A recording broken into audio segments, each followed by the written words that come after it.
Hi y'all, welcome to the final reading wrap-up of 2024. I read a total of 8 books in December, so let's just get into the reviews, ratings, and thoughts. The first book that I actually read and finished in December was The Giver of Stars. I don't have it with me because I actually borrowed it from the library, and since then I had to return it. But I really enjoyed this book. Big fan. Ended up rating it 4.5 stars. This book is a historical fiction book, and it is about Alice, who moves from England to the US to kind of start a fulfilling married life, or at least that's kind of what she hopes to get out of her marriage and moving, from a different country. Her and her husband settle in Kentucky. She begins working at a library where she quickly meets other women and starts up some very meaningful friendships. This book is all about the strength of women in numbers and courageous women who are unapologetically themselves, and I think that's why I just love this book so much.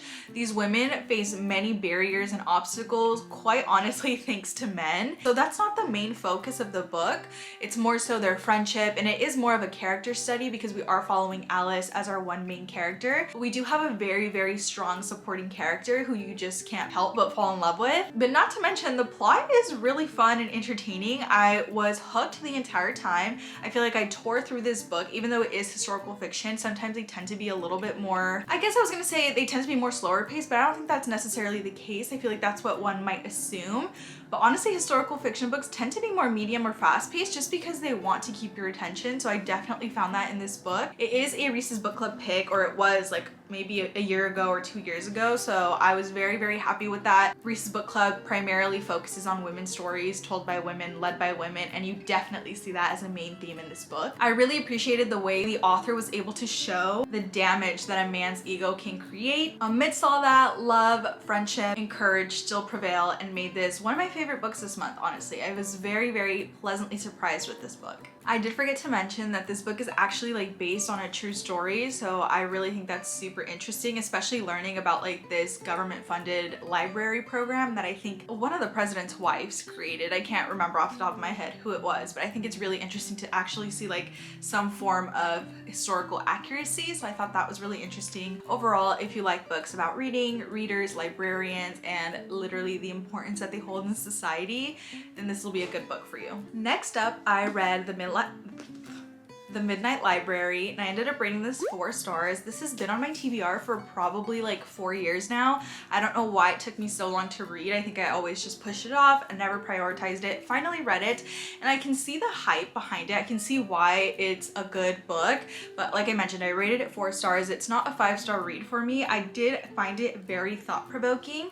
Essentially, our main character, Nora, she is struggling with the will to live. Quite simply. So she makes a choice which takes her to the Midnight Library, where she can basically relive or kind of reroute her life in many different ways. She arbitrarily chooses different paths to life. So it's basically the multiverse to see like which life she would have preferred, which one she knows she would not have liked, just testing out all her different life paths and decisions that could have given her a different life. I just found that it encourages you just to reflect on your own life, your own decisions, how one decision can literally make or break your life, and that the one that you create in your head that you think is the life that you want may not always be that case, and there are definitely some very detrimental events that can happen in those lives as well. I feel like when I was like halfway through this book, I figured it would be a 4-star read, and it didn't let me down, so it was decently solid the entire way. I do recommend reading it if you haven't, because it is really popular for a reason. Yeah, I feel like there's not much to say on this book that probably hasn't already been said,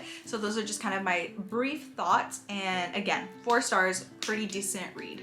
Next up was my only nonfiction read of the month, which was Why We Die. I do not rate nonfiction reads, so this one doesn't have a rating for me, but I was actually really interested in this. This one kind of takes death and gives you so many different perspectives on it, kind of biologically, evolutionarily, and like different forms of that, if that makes any sense. For example, like biologically, they talk a lot about DNA, genetic risk factors, things that biologically our body, why we die, what causes Alzheimer's, dementia, cancer, like how these things come to be in our body. And it does a really good job of kind of spotlighting the DNA and the actual like body processes that causes those things. It talks in general, just about health. What I found really interesting was that the 3 oldest people ever have all been women, and I just thought that was really interesting because I feel like everyone always says, you know, women live longer, and it was interesting to see that that really is a fact. I feel like I just learned a lot in this book. It kind of gave me a little bit of an eye-opening sense of self, and overall it talks about diseases and how they affect our body, brain, heart, and therefore aging. So if that at all interests you, then I think you would really like this book. I don't feel like it was really slow,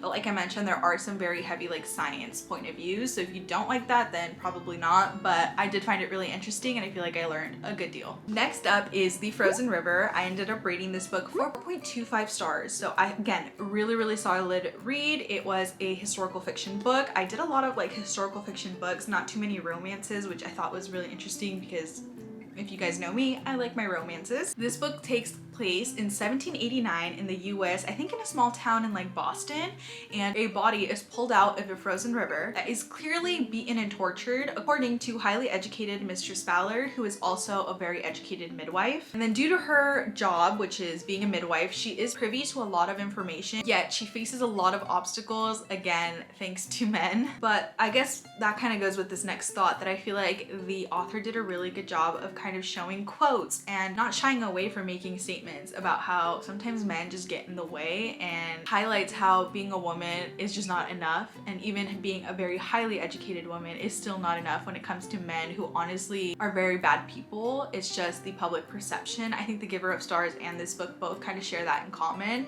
that we need to listen and believe women more. One of the statements that I remember, quotes, was, remember that next time you call a man to do a woman's job. Like, she basically is putting someone in their place because she is a midwife. She knows what she's doing, and a man tries to speak up and speak over her and mansplain, for lack of better words, and she basically says that, like, you need to not do that because I know what I'm doing and you have to leave it to me. So I thought that was really interesting. There are multiple examples of that throughout this book, which I found really cool. I thought it was wonderfully crafted, a beautiful story, great pacing, great little roller coaster of emotions. It was kind of heartbreaking because of the realization of women just not being believed and the ramifications because of that, but I feel like in the end things kind of came together in a way that I was satisfied with.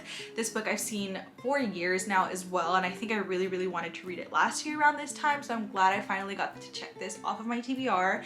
It was an audiobook read, so I read this through Spotify Premium. Really enjoyed it. I thought the audiobook was great, so I definitely recommend reading it in that sense if you prefer that, because it definitely kept me entertained. 4.25 stars. That's a great read for me. Next up is Not in Love by Ali Hazelwood. I ended up rating this 3.75 stars, so not quite a 4-star read, but I still found it very fun and entertaining, and I would recommend it.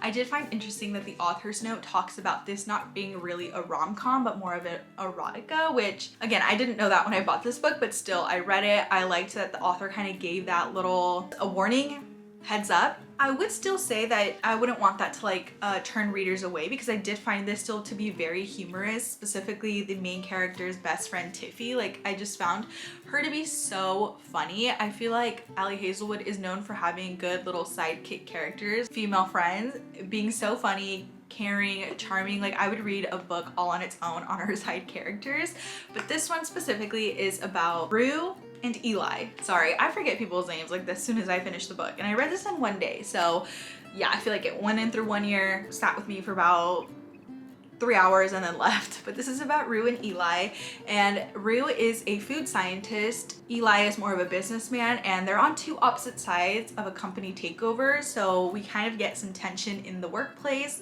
but we do get some STEM, which is, you know, Ali Hazelwood's bread and butter. Overall, I feel like the romance was convincing. It wasn't my favorite. I do appreciate that both of our characters were very vulnerable with each other, and they would share stories and experiences that they have had in their life that would make you seem like a bad person, but they shared these with each other because they wanted to, you know, be vulnerable and were comfortable enough with each other. So I thought that was really interesting. That was like the one thing in their relationship that made it different from other ones that I've like read about or seen. I found it to be very similar to Love Theoretically, so if you enjoyed that one, then you definitely would love this one. It is just, I feel like, a shorter version of it, because Love Theoretically is a bit thicker, but I feel like it has similar like plot points. It's definitely hilarious, mostly physical romance, but again, I feel like there was still a connection between our main characters. And of course, I feel like, again, Ali Hazelwood does a great job of having our male main characters being head over heels over our female characters, which is always nice to read. So I do recommend this, again with the caveat that don't go into it thinking it's just a lighthearted romance. There are some deeper topics talked about in here, and it is pretty spicy and physical. So with that being said, I would still recommend it. And again, it's Ali Hazelwood. It's not that long. It'll definitely do its job and keep you entertained. Book number 6 was Powerful by Lauren Roberts. I ended up reading this 4 stars. This is a novella, so it's not a full like novel. It is pretty short. I think it's about 200 pages, if not a little bit less, a little bit more, but around those lines. This is book kind of 1.5 in the Powerless trilogy. So this comes after Powerless, but before the second book, Reckless. This follows a side character from Powerless, Adina. She is Peyton, or our main character's best friend and seamstress. So when I first went into this, I kind of also had the thought that I feel like it's the biggest criticism with this book being, is this necessary? Like, did we need this story? So I did have that thought for a little bit, and then I went into it and I just found Adina's character to be very endearing, just a lovable character. I feel like that's the best way to describe her. She is so funny, she's so sweet, she's so loving and innocent. I feel like she just gives the biggest innocent vibes. If you have read Powerless and you kind of know how it plays out, so I would say you know how this book ends, but I still found it to be very significant. I do think it is important to read. I feel like there are going to be things that come out from this book that affect Reckless or the rest of the series, so I would say don't skip it. I mean, I haven't read Reckless just yet, so I don't know that for a fact, but I'm assuming there are some things here that will come out and be in the series later on. So again, read it. It's a very short read. It is very, very emotional, which kind of surprised me. I didn't expect that. Looking back and reflecting, I can see why.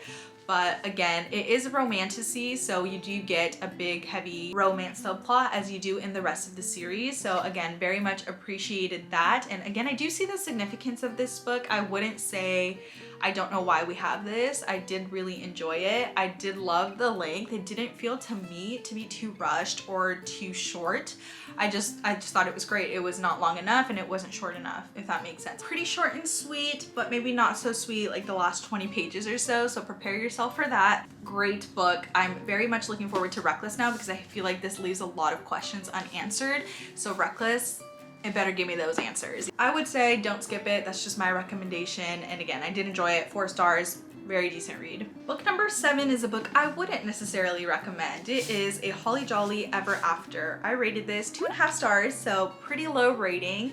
Unfortunately, this was my one and only like holiday Christmas read, which is unfortunate. I will say though, this does have Christmas holiday vibes to the max. So if you're looking for a book that just has that, then you found the one. If you're looking for a book that has that plus very, very spicy physical romance, read this. Other than that, I would say you can skip this, don't pick it up. I did read A Merry Little Meet Cute, I think, by these same authors like 2 years ago, and I really enjoyed that. I thought it was great for what it was marketed as, so I thought, you know, it had all of that, but I found this one to just be very, very similar, so I feel like I was kind of wasting my time in reading the exact same book with like a few little differences. So I know there's another book in this like series, interconnected series, but I honestly am probably not going to pick it up because I didn't love this book. I feel like it dragged on. I tried to read it so fast by the end of it because I was just over it and wanted to finish it. And if it's going to be the same book with different characters and like probably a little difference, then why waste my time reading it? So I'm probably done reading this little series. I also don't think it was needed for it to be 400 pages. Like, this is a very physical romance set in like a holiday town. It's basically 2 actors who are going to make like a smutty rom-com movie, think Hallmark, but with spice, like very graphic spice.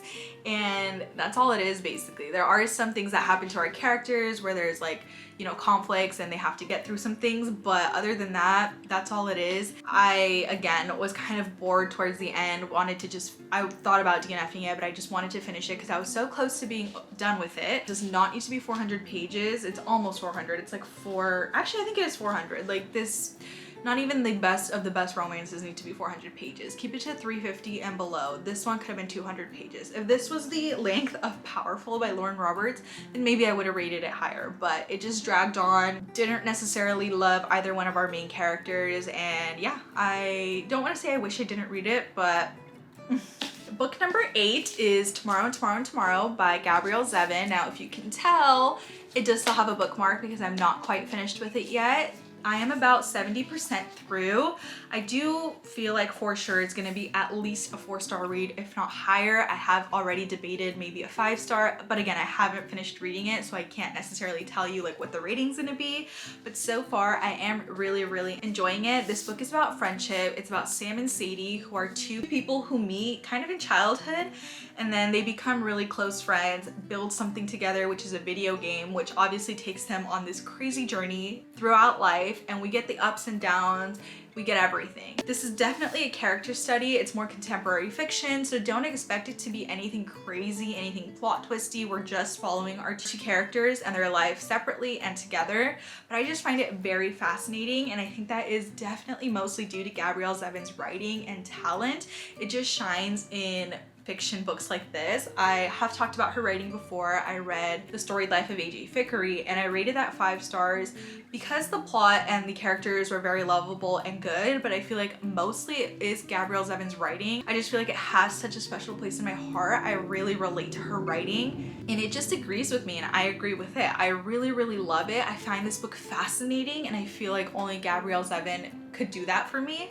So I definitely feel like I'm going to continue reading her work, and I really hope this is a 5-star read. That would be amazing. But regardless, I already recommend it. I really enjoy it, even though it sounds mundane because it is just kind of like following our characters through life. It's just the way that she writes things, the quotes. There was a quote that stood out to me because this is about friendship, platonic friendship between a female and male. Like, you know, that comes with its own challenges, and I think, again, the author does an amazing job of highlighting that and just showing us what a really raw and realistic view of a relationship like that can be. The quote that I had really liked was, "Tell me I don't know you when I could draw both sides of this hand, your hand, from memory." Obviously, it's kind of out of context. It's just so awesome. Like, I really am loving this book, really loving her as an author. And then a little bit more than that, we obviously kind of focus on various themes throughout the book. There's love, there's just growing up, adulting, college, life decisions, having to make, you know, life decisions with people and individually, and morals. I feel like it's a very good highlight in this book that I feel like is really important, because when you're growing up and you're in this age, you're making these decisions, and sometimes you do it morally and sometimes you don't. So it just depends, and it's really insightful just to see what our characters are thinking and why they justify the reasons and actions that they do. I also really find it to be pretty similar, not similar, but I feel like it reminds me of A Little Life. You guys know A Little Life, I'll pop it up here. Our male main character, Sam, he suffers with kind of physical pain, physical chronic pain due to an incident in his childhood, and it's almost like a disability at this point, and I just find that to be very reminiscent of A Little Life. Some of the struggles that he faces, our main character in A Little Life also faces. So I just thought, if you like this book, then you may like A Little Life because of those reasons. I feel like A Little Life, with the subject matter, it is more graphic and more detailed and more sad. So I will say that. Other than that, I just think when the writing is good, it's hard for a book to be boring or slow, even if it is just more of a contemporary fiction. So definitely props to Gabrielle Zevin for being an amazing author, and I can't wait to see what I eventually rate this. But for now, I have not, you know, settled on a rating yet because I am about 70% through it. Still have a little bit more to go, but that is it for my December wrap up. I hopefully will finish this by the end of the month. I have a few more days, so I'm pretty confident that I will. That is it for my reading journey in 2024. Thank you guys for watching this video and for following me along, and I can't wait to see what 2025 has in store for us. So let's close out 2024 and look forward to our January wrap up. I wonder what future me will read and what she'll think of her reads. So again, thank you guys for watching, and I'll catch you guys in the next video. Bye!